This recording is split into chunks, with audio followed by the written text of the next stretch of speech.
Assalamualaikum warahmatullahi wabarakatuh. Qala al-musannifu rahimahullahu ta'ala wa nafa'na bihi wa bi'ulumihi fid dharain amin.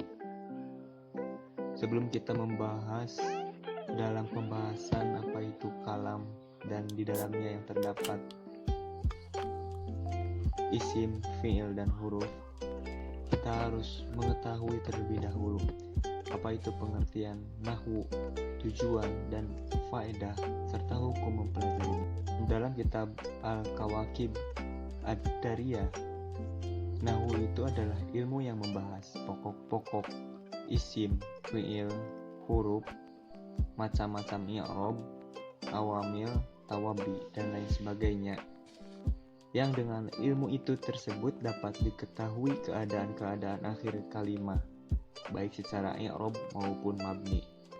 Terus bagaimana urgensi, tujuan dan faedah kita mempelajari ilmu nahwu? Menurut Imam Asy-Syafi'i, barang siapa yang mendalami ilmu nahwu maka akan mendapat hidayah kepada seluruh ilmu. Kemudian bagaimana hukum mempelajari ilmu nahwu? Hukum mempelajari ilmu nahwu adalah fardhu kifayah karena mempelajari ilmu nahwu menjadi perantara dalam memahami isi Al-Quran dan hadis. Atau bisa dikatakan akan sulit bisa memahami Quran dan hadis tanpa mengetahui ilmu nahwu. Karena kita tahu bahwa Al-Quran dan hadis itu keduanya menggunakan atau berbahasa Arab. Selanjutnya kita masuk kepada materi, yaitu definisi kalam. Di dalam jurumiyah, al-kalamu huwa lafzul murakkabul mufidu bil wad'i. Kalam adalah lafaz yang tersusun yang memberikan faedah dengan menggunakan bahasa Arab. Yang pertama yaitu lafaz. Lafaz itu adalah suara atau ucapan atau lisan yang mengandung huruf hijaiyah. Misalnya kitabun, zaidun. Lafaz-lafaz tersebut merupakan ucapan lisan yang mengandung huruf hijaiyah. Kemudian yang kedua, murakkab, sesuatu yang tersusun dari dua susunan kata atau lebih. Sehingga bila suatu lafaz hanya terdiri dari satu kata, maka lafaz tersebut tidak disebut murakkab. Misalnya zaidun qaimun, Zaid telah berdiri. Yang ketiga, mufid, yang berarti yang memberikan faedah atau makna sehingga seseorang yang mendengar ucapan tersebut tidak mempertanyakan dan tidak penasaran lagi mendengarnya. Contohnya Zaidun qaimun, Zaid telah berdiri. Misalnya ucapan yang tidak berfaedah, in qoma Zaidun. Kalimat tersebut tidak memberikan faedah karena tidak ada kelanjutannya. In qoma, jika Zaid berdiri. In qoma Zaidun, jika Zaid berdiri. Jadi yang harus dipertanyakan apa kelanjutannya. Nah, jadi yang keempat, wad'i, berarti maksud. Perkataan orang yang tidur dan lengah atau lalai tidak dinamakan kalam karena tidak ada tujuannya atau tidak mengandung maksud tertentu. Kemudian bagaimana contoh kalimat yang mengandung lafaz, murakkab, mufid, dan wad'i? Nah, contohnya manjada wajada.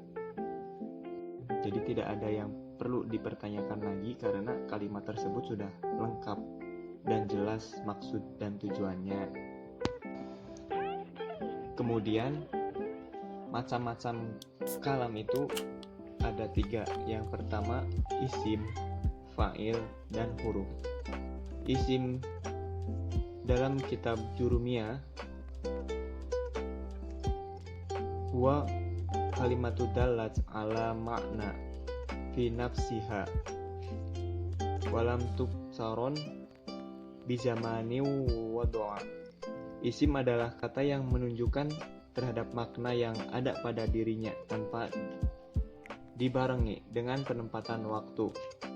Nah, sekarang tanda-tanda isim yaitu tanwin dan alif lam. Misalnya tanda isim tanwin Zaidun, Amrun, dan Roksun. Kemudian contoh tanda isim alif lam yaitu al-madrasatu az-zaidu. Jadi tidak boleh ketika ada tanwin, isim pada tanwin itu dibarengi dengan alif lam. Jadi salah satu, misalnya yang tidak boleh itu al-madrasatun. Nah, di situ karena sudah ada alif lam maka tidak boleh ada tanwin. Kemudian fi'il. Dalam kitab Jurumiyah,